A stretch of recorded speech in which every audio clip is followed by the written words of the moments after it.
moment for it to buffer here and catch up. All right. Everything was green. All indications are green. Just a few more seconds. And that looks good. The meeting is yours, Mr. Scott. Let me know if you need anything. Thank you very much, Ken. Welcome, ladies and gentlemen, to the Tuesday, August 25th, 2020, Charter Township of Commerce, Township Board of Trustees special meeting. This is essentially our first budget discussion meeting. We will go through a series of departments and a couple of other things, but it's a very small agenda. The agenda is fixed. We have an excused absence with Clerk Melissa Creech. She's not here. Without her present, as a unanimous board, we can't add or subtract from this, so we will move forward. Those people who are in the public world listening on YouTube, welcome to Commerce Township. When we go to public comments, if you have any public comments, you'll be able to go to *9 on your phone. It'll do a hand raising function that will alert our moderator, Ken Milburn from Merge Live, that you have something you would like to share. With that being said, item number 1 on the agenda is public comments. We'll open up public comments. If you are out there, you would like to make a comment, it is not a discussion, not a question and answer. Give us information, we'll digest it, potentially get back to you, or one of the trustees or department heads may grasp that and run with it. Mr. Milburn, is there anyone indicating they would like to make a public comment? There is no one in the meeting right now from the public to make public comment at this point, Mr. Scott. Okay, thank you very much. We'll close public comments and we'll move on to item number 2, the 2020 Downtown Development Authority Budget Amendment. And Mr. Mark Stacy, will let you lead the way. And fantastic, thank you, sir. We are here tonight talking about the DDA budgets, and I think the easiest way to understand where we are and where we're going to is to look at 2020's forecasted budget for the balance of the year, then do our cash advance, and then the 2021 proposed budget. So if you pull up your spreadsheet that was supplied to you in your packet, titled 2020 Budget Amendment Worksheet, and move to the far right-hand column, 2020 forecast budget. Let's walk through the numbers and see how this year is looking to shake out. Obviously, this has been a unique year with the COVID situation. It's had impacts on certain areas of the budget, and we're going to take a look at that right now. Our tax capture revenue actually has held up well. We're projecting $1,650,000 in the original budget, and it looks like we're going to come in just a few dollars above that.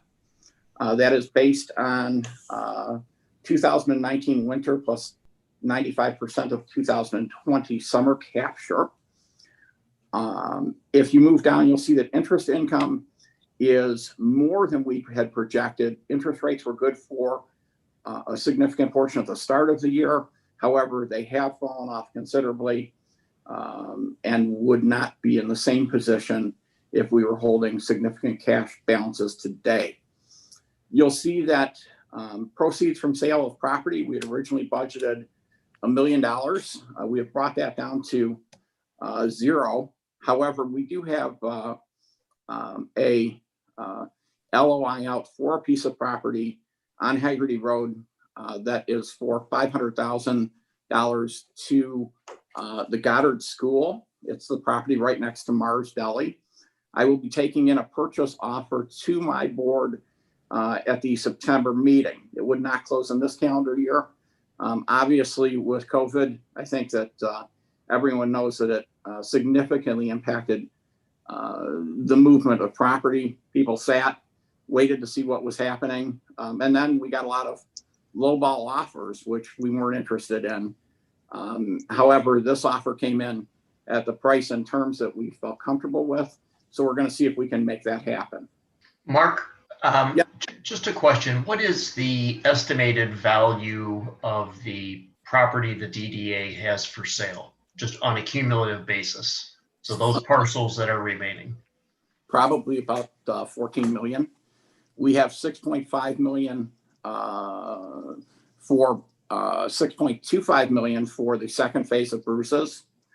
You have $1 million at the corner of Haggerty and Oakley Park, $2 million, probably $2.5 million for Pontiac Trail and Haggerty, the hard corner.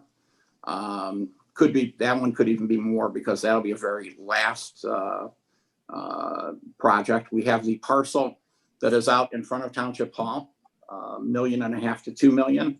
We have 2 outlots that will be coming in from Bruce's projects. Those are projected at $1 million apiece.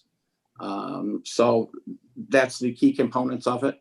We do have a small keyhole piece across from Pontiac Trail, across from Bruce's project on the south side of Pontiac Trail, that will not generate significant dollar amounts, but it will assist us in getting that piece developed. And I think Mark, that, yes.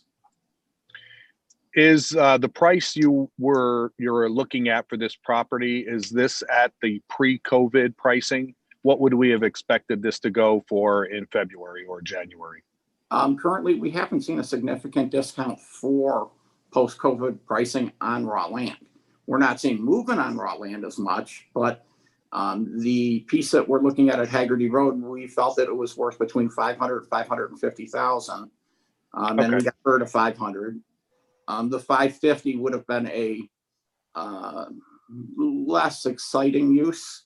Would have got us more. It was the car wash they were willing to pay extra because they were something that people didn't want as much. So I think that the pricing on the raw land seems to be holding up. You're just not seeing movement on it at the moment. If you were a private landowner, that's a significant problem because you're paying taxes plus interest carrying costs. We have interest carrying costs, obviously, but we don't have taxes. So that helps us significantly to wait for a reasonable number for the properties. You see that based on our total projected revenues, we have a total revenue for the 2020 budget. We have changed how we report proceeds from township advances. See separate calculation, does not hit as revenue. It's a balance sheet entry only. We're looking at needing $1 million for the balance of this year to pay our bond carrying costs. So that's our revenue side, held up okay. Our expenditures, we tried to keep in check also. Obviously, we had our administrative assistant on COVID layoff. So that is why that number has reduced. She is back to being available to us whenever we need. Our legal fees have dropped significantly because we have not done the property sales. That's where those are generated in general from. Accounting and auditing forecasted at 2,500. Our township administrative, the same 100,000. Then we have insurance premiums, property maintenance, other assorted fees. You'll note that the key fee, obviously, or the key expenditure is interest expense and interest payments on the bonds. That gives us about 2.3 million between the two. You will remember that we refinanced the bonds to lock in the interest rates so that we had comfort. We also accelerated payments so that we knew that we were not facing a cliff. And this is part of the reason of why our interest payments, or not our interest, but our principal payments have increased. If you go through the numbers, total expenditures at 2.5 million, total revenues $1.6 million, leaves us with a net under of 860,000 for 2020 forecasted budget. If you move to the next page, this will walk you through the cash flow so you understand how we got to that number. Current cash advance worksheet for September 2020. Our current cash balance is 2.231 million. Estimated summer captured $1 million. And we used a 95% total on that. That's pretty typical. We have our operating costs through 12/31 plus a buffer for January expenses. Available for debt service, October 1st is 2.8 million. October debt service is 3.5 million, leaving us the shortfall at 612,000. And we're proposing an advance for the balance of this calendar year of $1 million. That is less than we had originally budgeted. That should get us through it though. Any questions on the 2020 budget amendment or cash advance? Mark, I just had a question. Is there a map showing which property does have capturable compared to non-capturable taxes for the DDA? Yes, there is. It's actually, the lines go through on very interesting angles. So it is, I can provide that to you, but it's going to split actually buildings in half kind of thing. It's not, this whole piece of property is capturable, this whole piece is not. That was something that we tried to work with Oakland County on. I said, look, this is crazy. It's going to create nothing but problems in the future. We've got some land we could trade, that's capturable. You give us this, we give you that. The only way they would talk with us is if we were willing to sunset our DDA, like all the new ones are. And that was a non-starter. There was no reason to ever consider it. So we'll deal with Oakland County on the tax basis of what is capturable, what isn't, as we build this out. And the reason why I was asking, because with the new housing and the apartments going up, I was just wondering if the stuff actually being built on was any of the capturable properties. Both Wincliffe and Merrill Park were capturable. Barrington is not from the DDA side, but it is from the township side. Right. And then probably, if I were to use a rough number, 75% of Aiken's property will be capturable, 25% non. And the issue is what he builds on what side. I have teased planning that I want to see all parking lots on the non-capturable side and just buildings on the capturable. Just teasing with him though. Well, kind of. Understood. All right. So Mark, Yes. Mark, you used the term sunset the DDA. Yeah, that was a non-starter for the DDA. Currently, we're operating under the old set of rules. We have an indefinite life and a ability to continue this project on forever under the original set of rules. They would never approve it today. It would be a 10 to 15, maybe 20-year collection period, and then it goes away. That was something that was totally against the benefit of the township, because right as it is right now, once we get through this, pay back our bonds, pay back the township, then you have money to spend in the district. So it did not make sense to go anywhere with that conversation.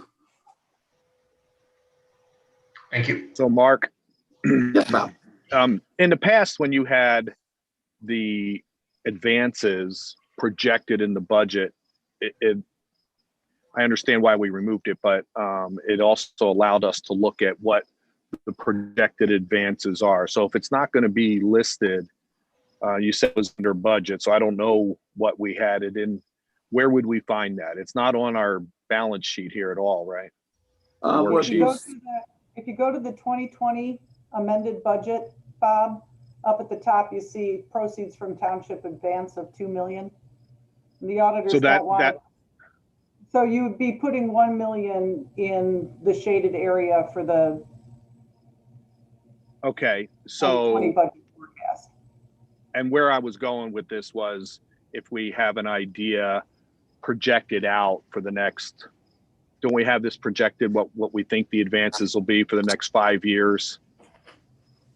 And a lot of this has to do, to me, it has to do with the police and the fire and the different things that we're looking to do, where some of this comes from a general fund, but we need to make sure what obligations that general fund is going to have in the out years. So in that you did on the budget that we'll discuss, you have a $4.5 million projected to need as an advance from the township fiscal, whatever we want to call that. Is it 21? Yeah, in fiscal 21. So what is that in 22, 23? Do we have that somewhere that looks at it in the out years? Certainly, it is all driven by land sales. Well, sure. Yeah, we know that projected out, we're going to borrow about 40 million from the township. Right now, we've got 14, just under 15 million of principal. And we have done the projection runs, which I can supply to you for those years. Okay. Yeah. I mean, the same as we did with the fire SAD, the further Yep. out we go, the less accurate it is because we don't know Absolutely. what's going on. But it's still something that I think we should be conscious of. No as a question. board. Thanks. As a thumbnail sketch, Bob, over the next, if the township keeps putting the township doesn't keep putting $2 million into the debt service fund and it just stays at 10 million where it is right now, the township over the next 8 years will have, if we use the 10 million from the debt service fund over those 8 years, we will have 28 million from the township over those 8 years. So you can bank on, 3.5 million a year, which I think was in the various lists of stuff I sent you and George earlier. It was, but just to Bob's point, I think for this, the more we can see at least a running 5-year schedule, again, just as Bob said, we understand that years 3, 4, and 5 are going to be much less certain. Year 1 should be really dialed in. Year 2 should be really close. It just gives us, I think, a better opportunity to think of the plan and to make sure we don't get stuck at a point in time. Okay. Okay. With that said, I'd like to move on to the 2021 budget worksheet, the proposed budget, so we can take a look at how this flows together. You'll see that. So are we voting on moving this money, or is this just letting us know? What are we looking for today? Once he's done with his presentation, we will do a motion to approve. Okay, but those presentations on the agenda were separate items. That's why I was curious what we were doing. So, okay. Fair enough. 2021 proposed, you'll see that we are projecting our tax capture revenue to increase to 1,715,000. MTT charges, we have a number of outstanding MTT issues, Michigan Tax Tribunal, including the big boxes and the movie theater. Not sure where those are going to go, but those are potentially going to be reevaluated and be a reduction in the DDA revenue stream. Interesting. So, Mark, is that something we have to pay out, or that's just we're not sure that we're going to get it all? Something that comes out, it's a deduction. It could be either or. If the tax tribunal says we overcharge, pay them back money, we could be paying those organizations. And typically that's usually the answer that the tax tribunal and the settlement is. You'll see that our interest income is reduced significantly from 2020 forecasted budget to 4,000 because we will not be holding significant cash amounts next year, giving us a total revenue stream at 1,716,000. Mark, you talked earlier about the expected sale on Haggerty Road, but you've got nothing in the budget.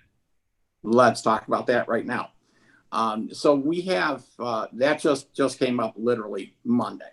Okay, we've got 2 issues to deal with next year. One is that one, which is a $500,000 sale. I will hopefully have a purchase agreement into my board in September that gives him 180 days out to close it. So at some point early part of next year.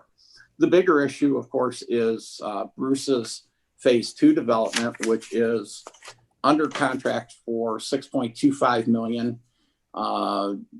12/1 of next year is the expected close, right in there, depending on how you count the weeks. That obviously comes in after our bond payments are due. So we would not be able to count that money to be available to make next year's bond payments. In addition, with everything that's going on, I had to give you worst case scenario. What if it doesn't close? I don't know. Let's make sure that we're prepared and that the township can write the check if that doesn't, and we're back to square one on phase 2. Bruce is working hard on his. The markets are moving every day for the type of store that he wants to put in, the type of stores, whether it be movie theaters, the grocery store, a hotel. I don't know if you saw the Townsend over in Birmingham just went into special servicing, meaning that they're not paying their debt. And that's a top end one that he wanted to compete with, something like that. So he's in uncertain times. I can't take the risk of saying, yeah, we're going to have, 6.25 million. Don't worry about it. Because I don't know that I can say that right now. No, I guess my confidence level on that for next year is somewhere between slim and none. But the Goddard School sounded Yep. like it has a much more rational opportunity. Yep. And as I said, that came up after this was submitted and taken to my board. So that would be an adjustment for it. That is why, as I said, we have no proceeds from sale of property next year to Bruce. Our expenses obviously would be affected from the legal. We've kept our director's fee and administrative fee the same, brought our attorney expenses down. Those are driven directly by what work has to be done to sell property. There's nothing I would like more than to tell you next year that we spent $200,000 with our legal counsel closing Bruce's project because he came to me and said, I want this done. That'd be wonderful. Is it going to happen? Not expecting it. So we have lowered our legal fees. Our accounting and auditing raised slightly due to increased cost. Holding our township administrative charges the same. We have assorted ancillary charges that are all similar in nature. You'll see that our HOA fees have dropped from 32,000 down to 15,000. I think the actual number is like 14,700. That's for the property that we still have left in the HOA. But again, the majority of expenses revolve around interest and principal payments for the bond outstanding. So total expenditures projected for next year at 2.3, net over under of 680,000. Now that ties into the cash advance worksheet for 2021, the $4.5 million that you and I just talked about. So we're estimating our cash available on 12/31 at 630,000. Total winter summer captures 1,700,000. Limited all other income. Deductions of operating expenses, proposed buffers for January expenses. Total cash available 1,800,000. All debt service at 6 million. The shortfall at 4.2, and the proposed advance for 2021, assuming no sales of property, of 4.5 million. Obviously, we get Goddard Schools, that knocks 500,000 off approximately. If we are able to get other property sold, that would be a wonderful bonus. But we have to be prepared for that. And in talking with the treasurer, I said, here's the numbers next year. Can we write the check? And she has assured me that has been set aside, that we're in good shape. Would you like to add anything to that, Molly? No, and when we get to the actual township budget and we figure out whether the township's going to continue to put money into the debt service to fund this, since we've pledged full faith and credit, it's either got to come from the debt service account or it's got to come from the debt service and additional monies from, the general fund. So, I mean, if we only pay it out of debt service, then the debt service account is going to go away quickly. And we will need general fund money to cover it instead of the debt service account. But I'd be happy to do a 5-year estimated projection going out for what I think the township's actually going to have to do to fund the debt service. Because when we refinanced everything for the DDA and we saved approximately $9 million in interest costs, we did that, and when we did it, we spread out the principal payments more evenly over the years, the life of the loans. So instead of paying $1 million in principal in the first, 6 or 7 years, we're paying spreads the total amount out so that we're paying between 5.8 and $6 million every year until we hit like 2030, and then it goes down to 2 million for the last. So Molly, 20, traditionally when we, Go ahead, Rick Sobel. So I got a question from, why are you putting a note of $4.5 million as opposed to putting $4.5 million in proceeds from the township in your 2021 proposed? because they don't want to account for it that way. So when I do something for you guys going out 5 years, it's balance sheet only. It's debit, cash, credit, debt. So it's not considered a proceed anymore for the DDA. That's not the way the auditors want us to report it. So if I put proceeds in, if I do cash and proceeds, then I have to make a journal entry to get rid of the proceeds and put it back up against the debt. Yeah, but it looks like we're running 2 sets of books and this one doesn't have the real numbers in it. Well, if I had the balance sheet in there for it too, it would, because you'd see the cash going out for the expenses and the cash coming in. You'd see the whole picture, but I can do a cash basis flow for you. It's not a problem. Molly, you mentioned, I'm sorry, Bob, you had a question. but it was just Molly, we're traditionally, when we advance money, where are we taking it from? So the $1 million that they're looking for tonight, where would that come from? The debt service account. Okay. And Molly, again, the amount of money in the debt service account, you said it's about 10 million? Yeah. And does it make sense, in your opinion, to deplete that as we go forward, to deplete that and then start utilizing general fund?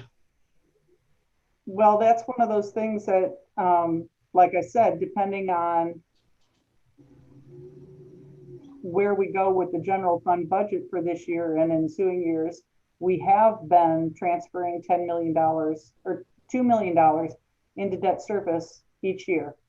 Right. And then whatever the DDA needs out of that comes out of it. So we've had years where the DDA needed 3.5 million. And it's a way to make sure that it's set aside where it doesn't look like it's in the general fund and it's been earmarked and it can't be used. If the township continues to do that, now I know we have other things that we've been talking about for the fire station and loaning the fire department money and things like that. If the township decides not to do that $2 million into debt service and the DDA needs 4.5, then all of a sudden you're taking your $10 million down to 5.5. Got it. And it'll deplete that account very quickly. Well, for what it's worth, I think I like the idea of holding ourselves accountable, one, transferring the money so that it is earmarked for where we know it's going to be used, and then allowing us to make maybe more difficult decisions if something is needed out of the general fund for elsewhere in the township. Okay, well, before we get to the general fund analysis of where we think we want to spend money, I will make sure that I have a 5-year projection of, and I'll put assumptions in there that say if 2 million a year is going to go into debt service, we'll be able to use this much out of debt service before the general fund has to kick in any extra above and beyond that 2 million that they earmark every year. So I'll get that all cash basis wise to you guys before the next budget meeting. Okay. Anything else, Mr. Stacy, on the budget explanation? No, I do, am asking this board for action on our 2020 DDA cash advance, that we need for our October payment. If you could, that would be wonderful. And also our 2020 budget amendment, if you, would be so kind, we can clean that up tonight too. Are we also approving your 20? I don't think so. I think that gets approved, with your total budget, and then I have to take it back to my board. Bob, you froze. Yep. I was gonna say, I think Mr. Burkow, you're catching up. To Sorry. Bob. Yeah, sorry, guys. We would tentatively approve the 2021, but then it'll be finalized in the full packet. And with that, I'd entertain a motion for the 2020 DDA cash advance. I'll make a motion. Thank you, Mrs. Magner. Support. Mr. Burkeiser, support. Any other discussion by the board? A roll call vote, Christine? Yes. Dave Scott, Aye. Molly Phillips, Aye. George Weber, Aye. Rick Sobel, Aye. and I believe that's everyone. Oh, who We did I still, miss? we still have to vote. Aye. Oh, sorry. Magner, Yep.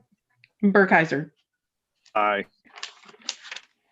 Motion carries. Thank you. Also make, Go I ahead. was going to say, also make a motion to approve the 2020 DDA budget amendment. Support. Support. Sobel beat you to that one. We'll make it Burkeiser motion supported by Sobel. Any questions or concern by the board? I was just wondering, does this come back again in December for a final amendment? Depending Only on if it the, has to change. I'm sorry. Go ahead, Molly, you cut out. Only if it has to change. Okay. Hopefully not. Yeah. Again, Christine, a roll call vote. Yep. Burkeiser, Aye. Sobel, Aye. Scott, Aye. Phillips, Aye. Weber, Aye. Magner. Aye. Thank you. thank you. And just as can we mark this as a tentatively approved 2021 DDA budget overall? Or are we going to want to do more discussion or questions or concern? I think if it comes back not changed, I would agree. It has to go to their board first, right? Or is Mark, No. is this what you guys have looked at? This went to my board already. They approved it. It comes to your board. You work it into your budget and approve it. Then I Okay. take it back to my board again. So, So however you want to do it, Dave. I don't know if we really vote on Okay. them each time. If you want to do that, we can. Well, typically I like last year we did it, in previous years we've done it where we tentatively agreed. And then if there were any changes, it gave every department a chance to take care of any surprises or anything. So then when we do this, we know that it's tentatively agreed upon, unless there's something that Mark or Molly or someone brings to us. So we'll just leave it as a tentatively I would agree. approved budget. And when we do our final budget overall, having seen every department, we'll close it out that way. Mark, thank you very much for your time this evening. Don't hesitate to bail. You don't need to be tortured by waiting for the police and fire Thank you. to be done. Thank you, sir. See you soon. Thanks, Mark. thanks. Moving on to item number 5, proposed township budget. We're going to be looking as we did the DDA with the tentatively approved. We'll look at police and fire. Ladies first, I guess. We've already done a lot of the work with Lieutenant Raz. Last meeting we had, we approved the changeover to the FirstNet AT&T telephone package. Those, though minor increases in numbers, are included in her budget, so there's no change there. But if you get your worksheets out, you can take a peek at the Sheriff's Department. If you have any questions, concerns, or anything you want to walk through, let's. Yeah, basically, the budget is pretty much the same. Basic changes, no increases in personnel from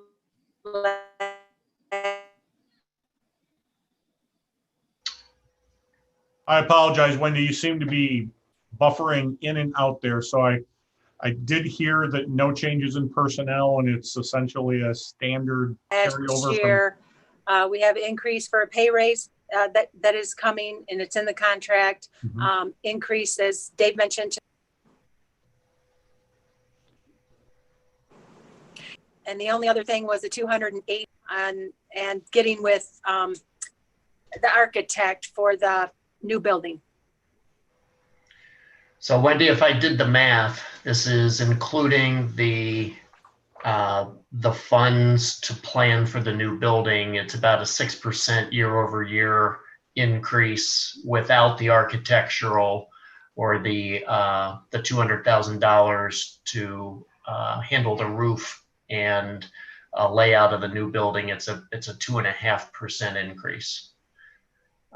I do have a question on this staff sizing, and I'm gonna probably channel my inner David Scott. But if I was looking at the most recent numbers that you had, that you showed us in July, the number of incidents has increased year over year, and I don't have the numbers in front of me, but it was roughly I think 10,000 incident calls versus year to date versus 9,000 last year.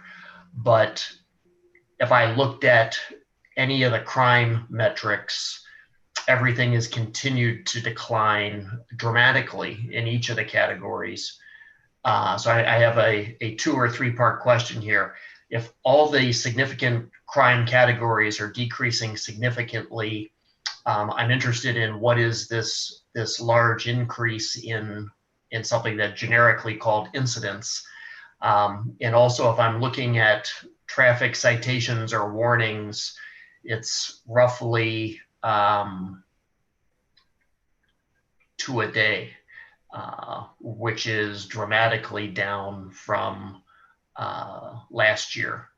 So maybe if you could comment on that, because that I think at least helps me get comfortable with we're not overstaffed. Yes, I'll be glad to comment on that. I'll start with the traffic citations. Once COVID came into play, we had a directive from the sheriff to minimize contact with the public. So we were responding to calls for service, and anytime citizen called, we responded. But we had a directive to limit our contact with the public. So unless it was an egregious traffic stop, if someone rolled through a stop sign where normally we might stop them, we were directed, don't do it. And so we backed off significantly, just for our safety and the public safety. In the beginning of the COVID, it was, we don't know, people are asymptomatic. You could be passing it to another person without knowing it, that type of thing. Also, again, with COVID and the lockdown, many of the calls and the crimes actually did go down. So because people weren't out as much, accidents were down. So we write a ticket at every accident. So there was no cars on the street for a while. And so a lot of the just people being out, crimes being committed, traffic violations being committed just weren't happening. I guess I would share in there also from experience, when we do add our officers, keep in mind you had 3 school liaison officers that were not working in schools. So every one of those officers, if you will, is its own assembly line. Instead of the Henry Ford theory where you're adding a person to the assembly line, more is being done, less is being done per person, and building a car goes faster. Every time you add a police officer, you add an assembly line. So those 3 school liaison officers could have been increasing incidents or contacts where maybe they were just going out and talking to a family. Bobby hasn't signed on to class. Why is that? And, you know, the school liaison officers were getting a lot of valuable data. You know, well, dad's home for work and we only have one computer, and until dad's done with work, I can't use the computer for school, things of that nature. So there were some idiosyncrasies, if you will. But clearly the sheriff did say, because we did not know the circumstances, don't have contact with people unless you have to have contact with people. That So was Dave Yep. or Wendy, so how does the funding for the school liaisons work? So we fund 50% of that, correct, for those 3 positions? No, it's less than that. There's, I think 2 of the positions are paid for by the school, and or 2.5. So That was And one 75%. no, originally, well, way back, they paid for one person, and it was at Western. We then, as a board, got with the school and said we'd like one in each high school, and we'll split that. So I think, Dave, we're paying for one body, and they're paying for. How's the math work out? 2 bodies. Yeah. So I believe they're paying 2. The school is paying 2, and we're paying 1. Right. And then And we none get of the that use of changes. those when the school is not in session. Correct. We get the use of those Right. officers for the summertime. So the lieutenant can place them, whether it's in community policing, she can put them on directed patrol, she can put them in investigations, or alternate shifts. So how does So that Wendy- work? How does that work this year with the schools Right. being virtual? Is there any discussion? Are they still going to be funded by the school district? Yes, because they're planning to go back in October. They're keeping them on. And as Dave was saying, there's weird things that happen, like when the kids are home, maybe kids won't sign on and get to their schoolwork, or they're having problems with the computer and their parents can't help them.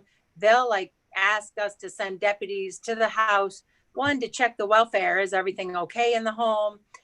Find out if or why kids are not participating in school, or if they need help, or what the circumstances are. But at the end of the school year, we were still providing service to the students and assist with situations that stemmed from the school. I've also been working with Mr. Gutman from the superintendent of the Walled Lake schools in an attempt, because if you will, the police officers have always done truancy, if you will. David didn't come to class today. Go find David. Why isn't he in class? Just a little more truancy this year than the in-house, in-building events. But we're also working with the schools to target CARES Act funding to offset costs. And Janet will tell you at some point, all of our CARES Act money has been approved and paid, except for we're waiting for payment for the emergency payment for firefighting service. So we're working with the schools to offset some of those costs through the federal funding that potentially is available to help them with that. So has the directive been changed to where you can do traffic stops unlimited or back to normal now, or? It's not back to normal now, no. We're slowly increasing because there is more traffic now. When the lockdown happened, the roads were dead, and people started getting the feeling that we weren't stopping anybody. We stopped someone going 105 miles an hour, and so we have started, we didn't get a free for all, you can go back to the normal traffic stop situation, contact situation, but we are increasing our contact because of accidents and more traffic on the street.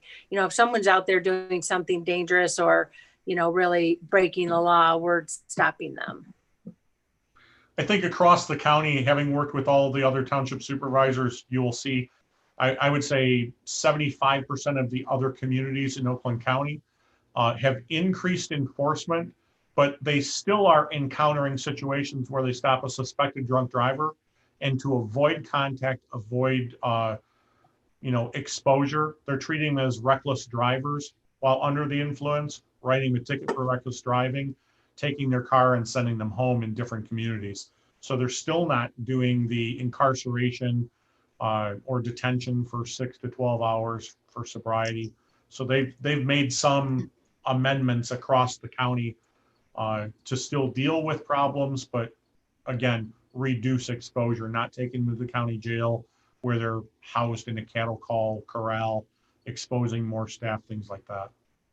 But our staffing level stayed the same throughout this whole process. Yes. And that's kind of like the schools. You can't, like talking to the schools, you can't just say, oh gosh, COVID's here, I don't want 3 school officers. And then 2 months from now go, oh, we changed our mind, we want them back now. It just doesn't really work like that. You know, you may be able to get the staffing back, but you're not going to get the individuals that you had in those positions before. So the schools opted to just ride it out for the 2 months and then, you know, use them for the at-home school stuff that they need officers to go to. And then hopefully in October, we'll be back in the buildings. Wendy, just for the board's benefit, you're still doing a transition for shift change. One person comes at 2, 2:15, 2:30, 2:45, so that the locker room isn't just packed with 5 people trying to get dressed to go to work still, aren't you? Right. And Wednesdays is our training day. So we have all our staff working on those days.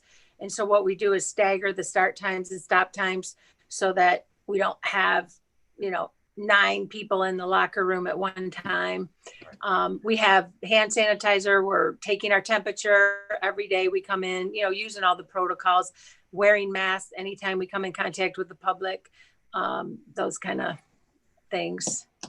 And with that, for the board's benefit as well, our civilian employee that the township provides, Trish Moore, is still operating in a remote status so that she's not exposed to all of the police officers in the substation where her desk is placed, as well as the firefighters who are out and about. So trying to isolate and improve her work conditions for overall health and productivity. Dave or Molly, what is the term of the millage for the sheriff's office? So I think that's the 0.3 mils. No, the sheriff's office is maximum of 2. In the charter? Yes. 0.3, yeah. That's a statutory, we get, that's not an expiring millage. No. Okay. We don't want to get rid of that because So, you'll never get it no. back. Yeah. No. So I guess, Dave, in summary, we're not looking at increasing the millage. We're not looking at increasing personnel, and we have 200,000 in there to. I'd like the idea of getting our own whatever we call those. You know, what the heck's Owner representative. owner's rep. Yeah, I couldn't think of the name. Owner's rep to go through that process. I think that's done good to keep us on track. Yeah, to that, Bob, because you and George and others, we've had this conversation. I met with Kevin Donnelly from Plant Moran Crescent today. He was here for the general contractor bid opening. He and Scott Barnes, and I had an independent conversation with Scott Barnes from A3C. They're happy. We're going to set up a date. We're going to go walk through the building to come up with a, if you will, a plan. So think of, on the sheriff's budget, this 200,000 or 280,000 as a placeholder, and hopefully in the next few days or weeks, we'll have an idea of, if you will, $30 a square foot to remodel the existing building to make it usable for the sheriff's office versus the $160 a square foot to build a fire station. And right, I get that. I'm just, the only thing I would comment, I think there's value in us using the presentation that seems to be working very well with us on the fire hall with the owner representative. And to our benefit, if you remember Scott Barnes, the advisor that we have with A3C in Texas, Doug, he specializes in fire halls. Scott Barnes, who's with A3C in Ann Arbor, Michigan now, used to work for him. His specialty was police stations. So we're getting the best of both worlds and the best bang for our buck using those, if you will, to guide us through this. I'm not sure that we can just arbitrarily No, I say, hey, agree. you guys have it. I mean, it still needs to go to bid and all that. So, okay. Yep, I agree. I Hey, agree. Dave, did we decide that the $80,000 or $90,000 for the roof is going to come out of the general fund? We did not decide, and I would, the same way I would say that the millage money that we're utilizing to build a fire station is coming out of the fire millage, I would say the same thing should happen with the police. Only in the sense that, I mean, granted, we could say tomorrow, the new station on Welch Road is not where we want it, and do and abandon it and sell it. That money obviously would go back into the general fund.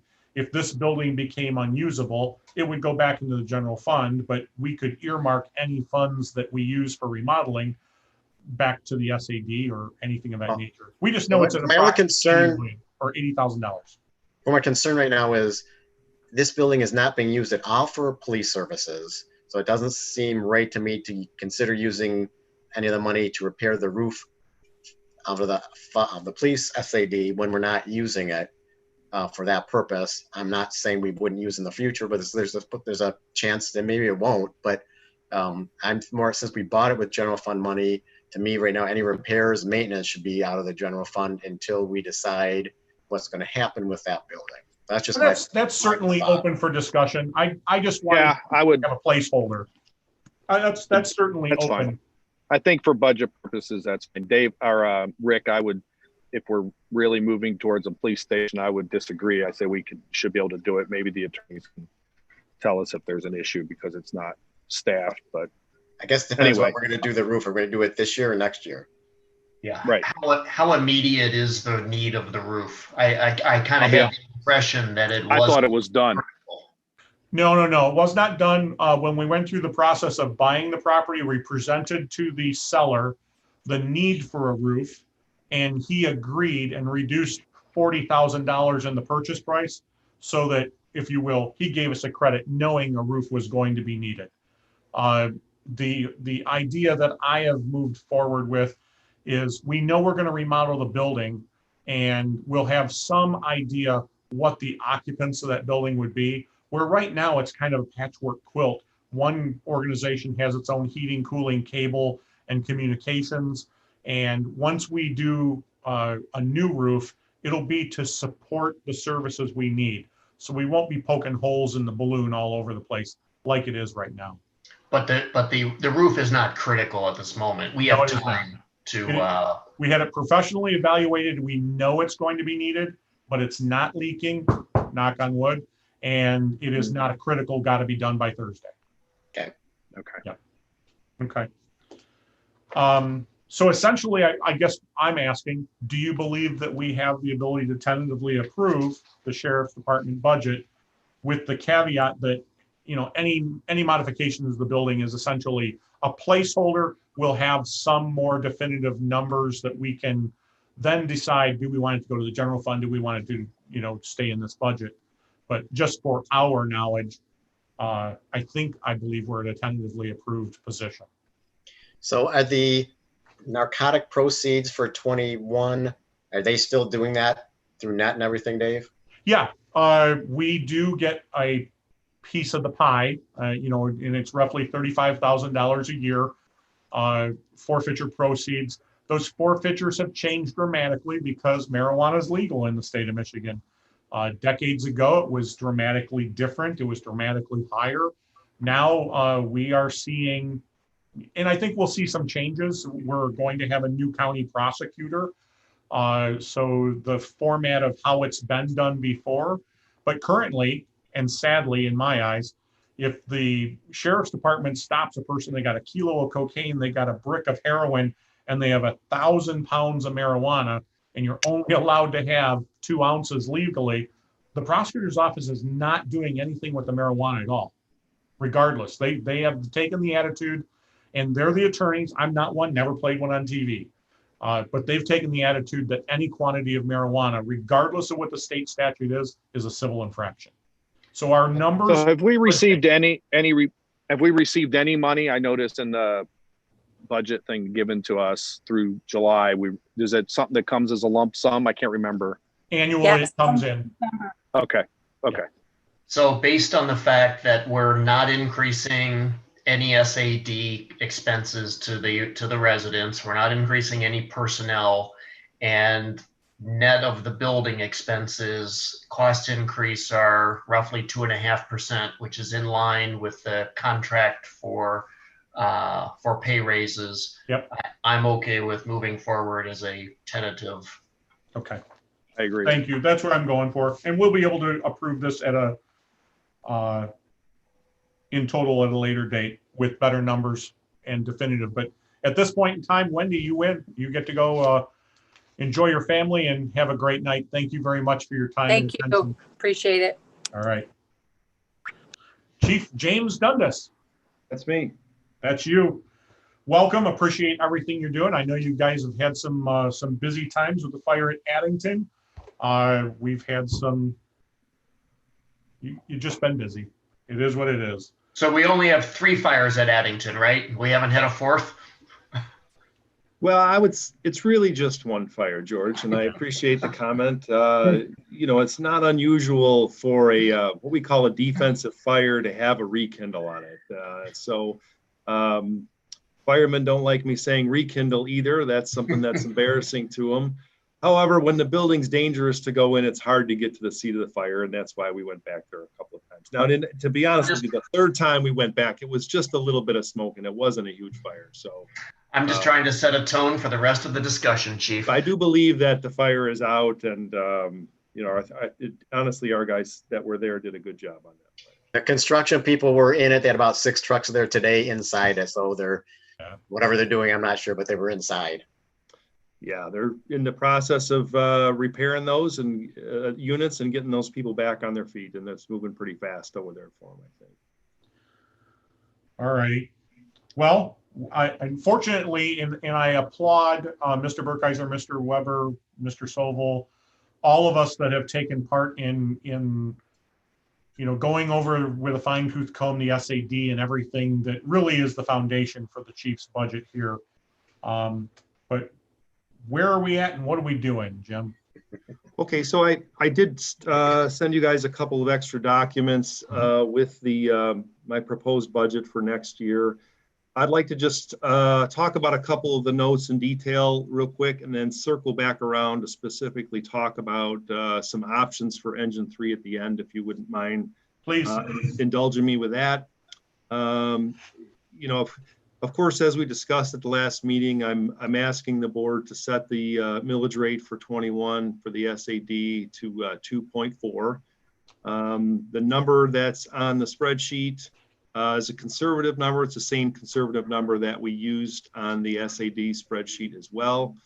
The second note is that this is assuming a $2 million loan from the general fund to accommodate the construction costs for Station 3. As we discussed at the last meeting as well. There's a note in there about the SAFER grant. I think everybody's aware of that. Let's see. I do project an increase in our AccuMed account, and that has to do with run volume and going up. And with our current manpower, we have the ability to transport more of our residents to the area hospitals. So we do expect to capture some more revenue just based upon our run volume going up, and that number is consistent with what it looks like for this year. The cost, while we're going to realize some more revenue, there is a small cost for the billing agent. That's AccuMed. They take a small percentage of the of our transport income to do the billing for us. Hey, Chief, just on that. As of July 2nd, the laws changed for people get hurt in a car accident.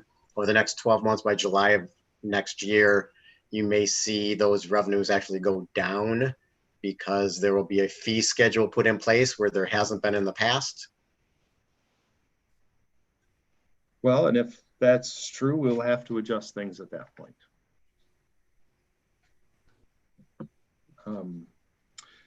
In what sense, Rick? I don't understand. Where do you expect it to go down? because of the new law puts in effect for car insurance, you have a choice on if you want auto insurance to cover your medical bills or your health insurance to cover your medical bills or Medicare to cover your medical bills. You've never had that choice before. And for all those other ones, there's a fee schedule involved, which there's never been before. If it was through the auto insurance, they could charge whatever they wanted and there was no fee schedule whatsoever.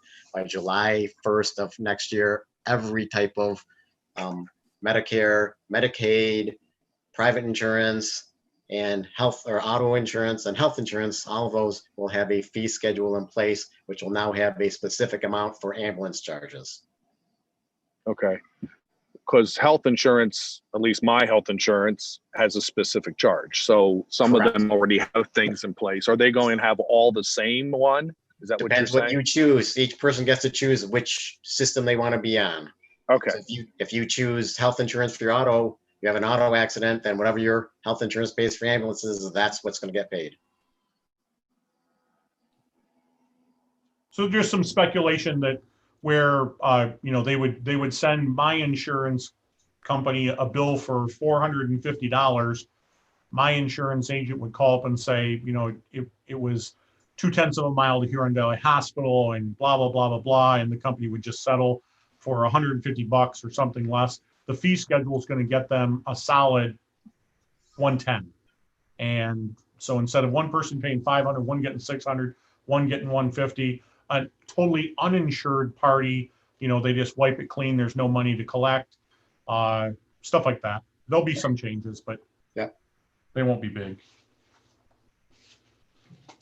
Okay, let's see. Where was I? Number 4.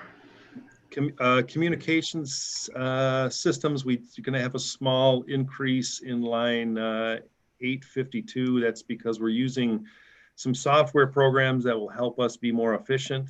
Those things we have already put in place, but there's software licensing requires those payments to be made.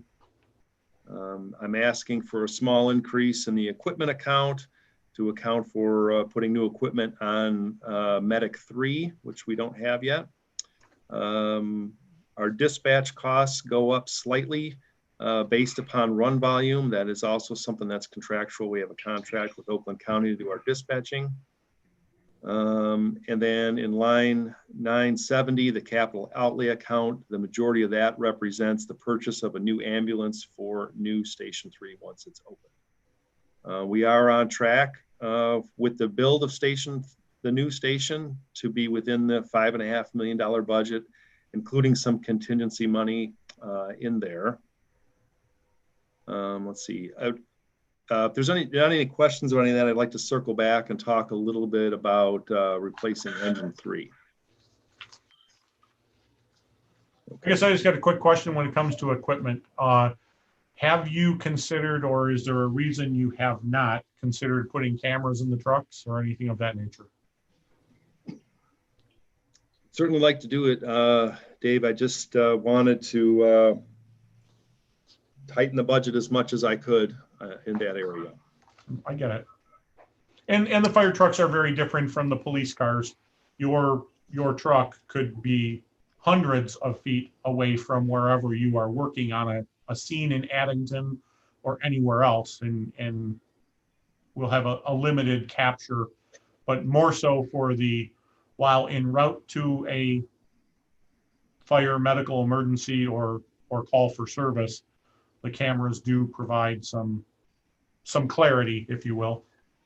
I'd certainly like to do it, David. I think there's a lot of benefits to it. I think the benefits certainly outweigh any things we'd be concerned about legally about it. We could use those videos for not only the traffic issues, and we could use them to train and critique the fires and incidents that we have, so we could take a close look at them afterwards. I think there's a lot of benefits to it, but just to be honest with you, I didn't really budget or research that issue in detail, simply because I had bigger fish to fry with some of the big ticket items that we're changing in the fire department in the next few years.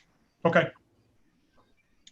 Let's talk about your engine. So then. Chief, Go ahead, Chief, before you start on the engine, I just want to, I guess I'll say remind or refresh everybody that in the spreadsheet that we all looked at, the engine in full was in the projection to move it, help me out, to 2022. That's correct. With the idea that we could order it so that it would come in January of 2022.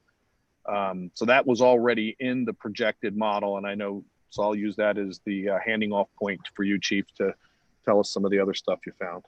Okay, so just like Bob said, we had in our last SAD talk, we discussed pushing the cost of that engine to 2022 to accommodate the millage rate, to not be the full 2.8 that, you know, is the maximum level there. Probably the only big ticket item that we could change. We've already started construction of the fire station, and we've already hired the firefighters to give us 2 in a station. So in pushing that cost that engine to 2022, that allows us to just have a much smaller increase in the millage rate.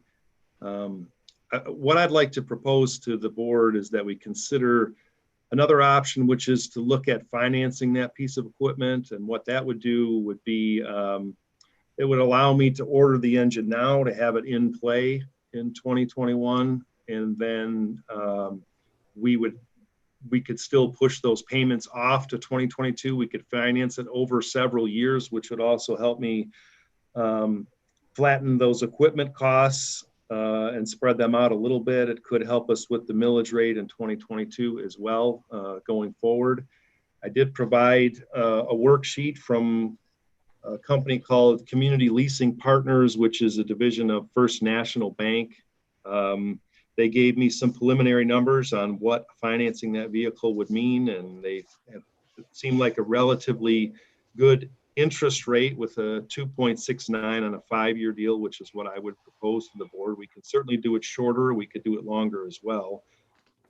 These numbers I'm giving you, I haven't had a chance to compare them with other banks and companies on interest rates, but I believe it would be fairly competitive. I would be happy to do that exercise as well and compare them to other banks that might offer us the same sort of options there. And like I said, what this would do is allow me to replace the engine on schedule. Engine 3 is currently our worst truck. It's in poor shape. It's becoming unreliable. I do foresee that we could have a problem with that truck in the next year or two if we did have to wait until 2022 to replace it. I would expect that the maintenance costs on it would be significant. If I am able to replace it in 2021, then we would sell or auction that vehicle off, and we could get a better return on it than we did on the last vehicle, which we basically drove into the ground and sold for scrap metal. But that's a relatively small part of the equation, what we would sell it for. I'd be happy to discuss it and answer any questions. The way I presented it to you, we would not have to make any payment on the vehicle until January 15th of 2022. And then there's a single annual payment with a 2.69 interest rate. So Chief, if I do the math here, it's in order to get that flexible, like, I guess 2 things. If we order the truck tomorrow, it's going to be, you're not going to get it till September of next year. That's correct. So really, we're talking about 4 months difference here. But to me, the bigger question is to provide the flexibility of smoothing it out, meaning, or with payments over 5 years, is it worth the $60,000 in interest payments? Well, that's good math. You're right on the money with that, George, with the number. I think one benefit is, besides that I would get the truck in place sooner, is that I take down that equipment costs in 2022 from probably $800,000 to $270,000 in that particular category. So we might be able to reduce the SAD, the planned SAD, from 2.6 to 2.5. Or there's a quicker return on the general fund loan, or an ability to build that fund balance back quicker. So if you, and I'm sorry because I don't have it to the point where I can show you. But I did punch in the Chiefs' different numbers. The big advantage I saw was in the next 2 or 3 years. I think my biggest concern with all of it was the potential on fund balance.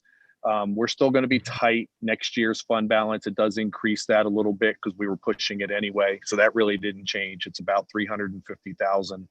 But by pushing it out for the 5 years, it does increase the fund balance in, I got to think of the years now. Where are we? 22, 23, and 24 puts it up into the 15 to 18% or almost $1 million.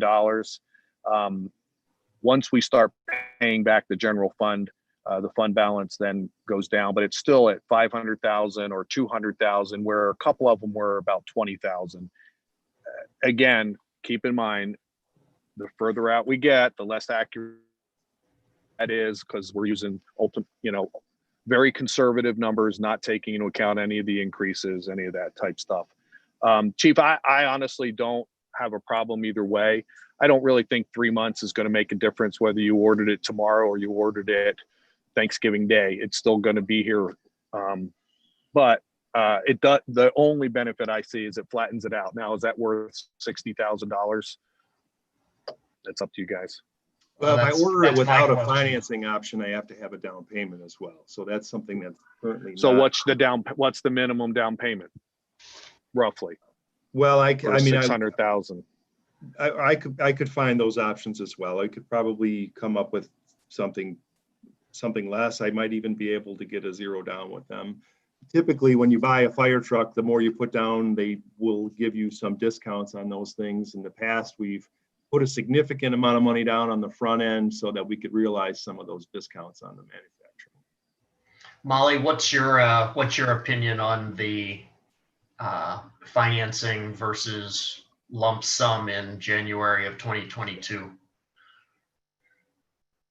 Well, if you're trying to smooth out what you have to charge the residents in the SAD, it's obviously better to spread it out over the number of years. I don't know that I would, industry standards again, I'm not sure that I would agree with the interest rate, considering, the investments I'm looking at for the township are 0.35 to call in 2 years and 1.05 to maturity in 6. So, we'd be losing our shirts by spending 3 times the amount in interest expense than we're able to make at the bank. And so that concerns me. And I think, throwing 10% at it to say you're going to lower your payments over the life of the loan is not going to do that much. And if you throw $60,000 at it, you're not going to lower your $61,000 worth of interest by any significant amount, I don't think. So Chief, is there the option to pay early? Yes. We start out with the 5-year loan. If we paid it off, we wouldn't pay the interest, and we could save money on the back end. Yes. Okay, so we still could turn around and, depending on what happens in a year or two, and pay it off faster or early. Yes. And Chief, as you had said, you were gonna find out if that interest rate, at least go to another source or two to confirm that's competitive. It appears competitive to me on, again, as we had talked earlier, it's $600,000. It's basically where it's a mortgage payment. It's a 5-year mortgage for something, and mortgage rates which are generally lower than vehicle financing rates, are at the 3% or a little bit under range. So it seems like a rational number. This is a better rate than George got with his Ferrari, so he's good. It would be a GT, not a Ferrari. Oh, sorry. Yeah. But my new truck is at 0% for 72 months. So there you go. Keith, what year is what that must be Ford. Engine 3? Engine 3 is, I'm sorry, Dave, I don't, well, maybe I do, hold on. 01, you said? 2000. It's okay. 20 years old. Yeah. Okay. Just trying to see what the turnaround is and where we're, having, nice cup there. Understanding what the resale value is going to be for a 20-year-old truck versus the 25-year-old truck. Okay. Any other questions about the fire department budget, the 2.4 SAD, or any of the other expenses? Or Chief, just a note to commend you on the work you did with this. I know it was not easy through that, and for Bob as well with his spreadsheet. But I think you've put a good tight plan together. Thank you. I had a lot of help, so I appreciate everybody that helped. Janet, Molly, George, Bob, appreciate all you guys. okay. So are we looking to do something? I mean, tentatively, I think we're good. Well, I think tentatively we're looking for a tentative approval of the fire budget. I think the chief's looking for something definitive on an act to initiate the fire truck 3 months sooner or later. You decide. Right. So Chief, I mean, I'm honestly good, but if you want him to look and see if there's better rates, I mean, we'll be here next Tuesday and we could vote then if that's what everybody wants to do. That sounds fine. I could have that number for you on Tuesday. Okay. So we'll list this tentatively as a tentatively approved budget. We'll let you fine tune the issues with engine 3, and we'll look for more data on, and if it's too tight of a window to operate in, we understand. We've got some other departments we're going to take care of next week, and we'll squeeze you in. Put me on the beginning. So it'll be quick. Yeah. So I will ask a question. Does anybody want to? I mean, I can do that spreadsheet and send it out to you guys. Would you, Bob? That'd be great. Or are you good? Okay, I can. No, but Bob, that spreadsheet I think helps lay everything out one side of one sheet of paper. Okay, so I'll put that in there with the chief's. I'll say the 2 proposals, unless he gets different numbers. I'll do that. That only takes a couple minutes. So okay. Hey, Chief, before you get off there too quickly, you've got another $4,000 for grant writing in 2021. Can you give us an update on the 2 grants that the grant writer is either done or is still in process with? No, they're already done. They've been submitted. We're waiting for an answer back from FEMA. Typically, we would get that answer at the end of the summer or early fall. Some things have been delayed with FEMA as a result of the coronavirus shutdown. A lot of their people were not in the office as well. So it's just a little bit of a waiting game right now to see when those awards start coming out, and hopefully they bring Commerce Township up pretty quick. Molly, have we gotten our safer money? We have not. I'm working on that. We will get that soon. I was just curious. Okay. Chief, just for the benefit of the board, what are the 2 grants? One is a 6-agency conglomerate for air bottles, face masks. Yeah, so that's the bigger one. That's called a regional grant, and we wrote with several other area fire departments that we do mutual aid with. If we get awarded the grant, it will pay for 90% of replacing all of our bottles and air packs, and give every firefighter their own mask that they're responsible for. Which that's something that's money-wise is worth it, because as it is right now, one firefighter goes into a fire, comes out, he can pass his mask to the next guy who wipes it out and goes right back in and breathes the same air and the same mask that the last guy did. It's just not a good way to do it. Making everybody have their own mask is a much better way to do it. They're responsible for packing their own chute and protecting themselves and making sure their own equipment is right.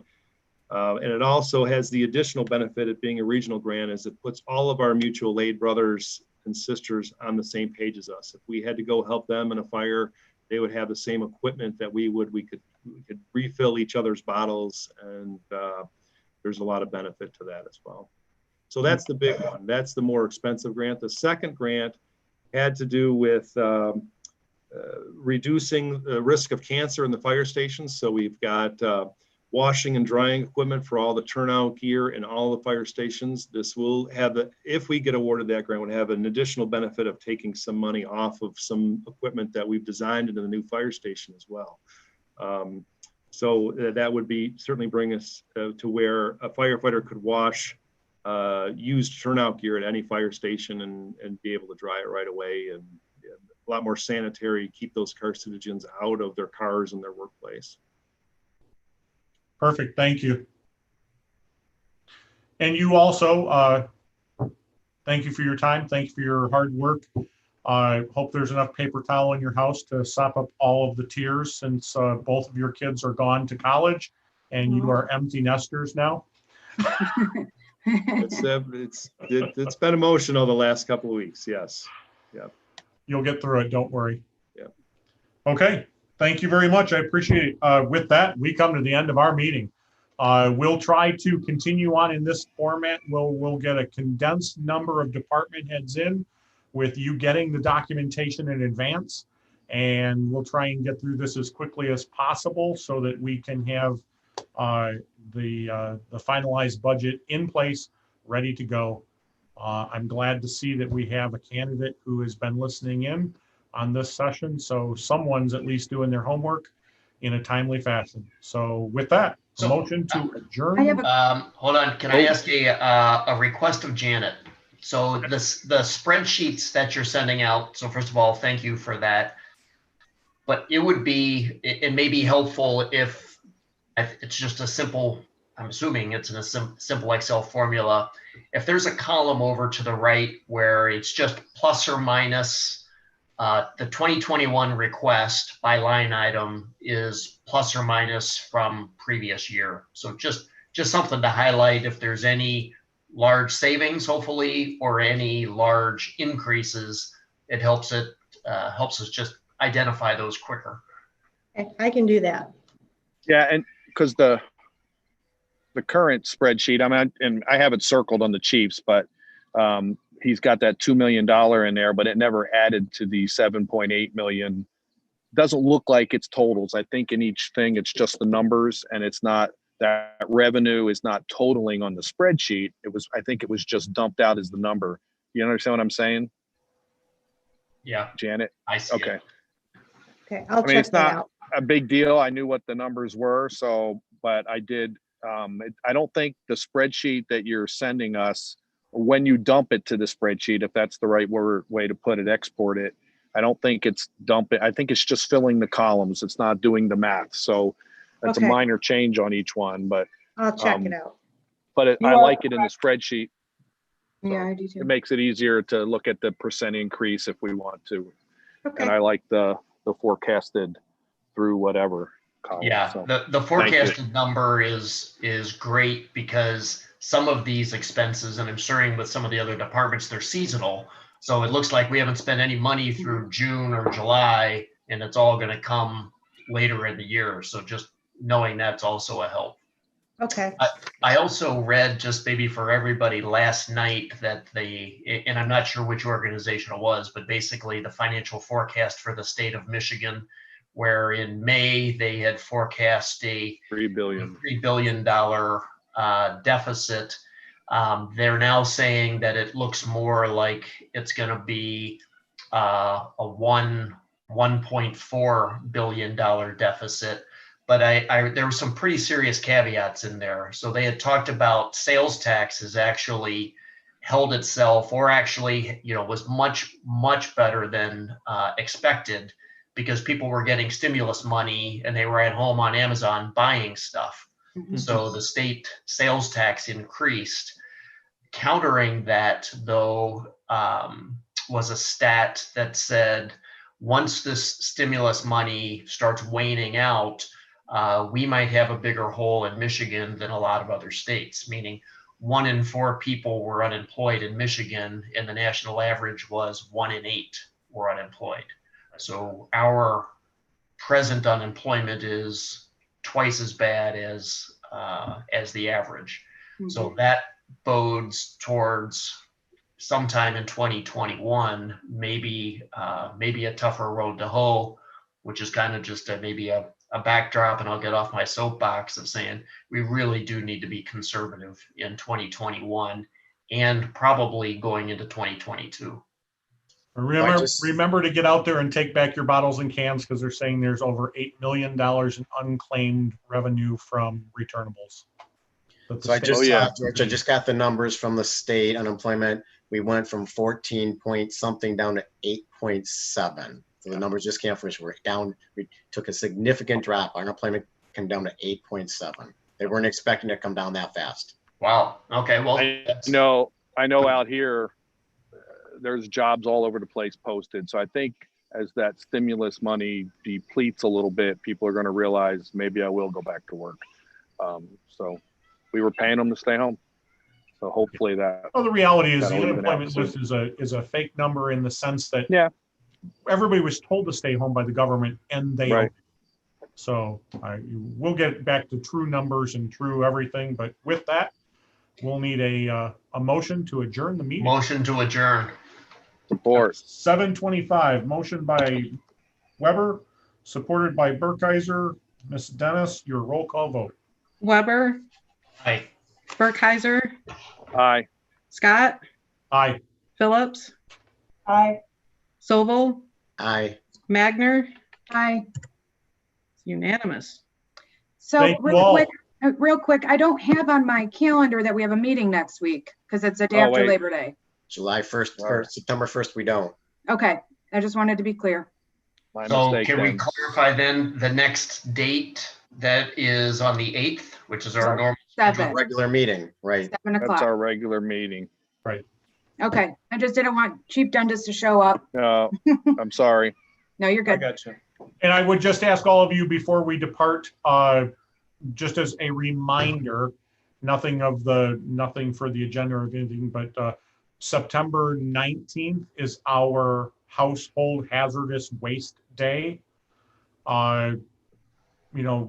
So if your friends, your family, your neighbors, or people, it's on the website, but remind them, this is essentially, we pay $50,000 to put this on. We do have a number of people that come from other communities. That's why we stand out there, check IDs, verify who's here, who's allowed, who's not, turning away a large number of people.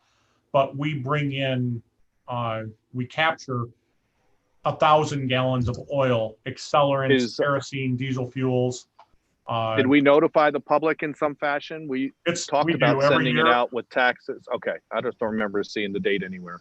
Yeah, Okay. and we'll highlight it again on our webpage, on our Facebook page and everything, but just keep in mind, now's the time to get in there. Most people have cleaned their garage 3 times, their basement twice, and they have a pile waiting to come to the Township Hall for Household Hazardous Waste Day. Dave, is that including shredding? No, Document shredding? Okay. it does not. Hopefully we'll be able to come up with a second program for that. We do have that option, but just food for thought before everybody signs off. Mr. Milborn, we are done. We're ready to go, and thank you again for your assistance. Yeah, no problem. Great to see everyone again, and feel free to log off. I'm just gonna let you two wind down here for just a moment. All right. Bye-bye. Thank you and good night.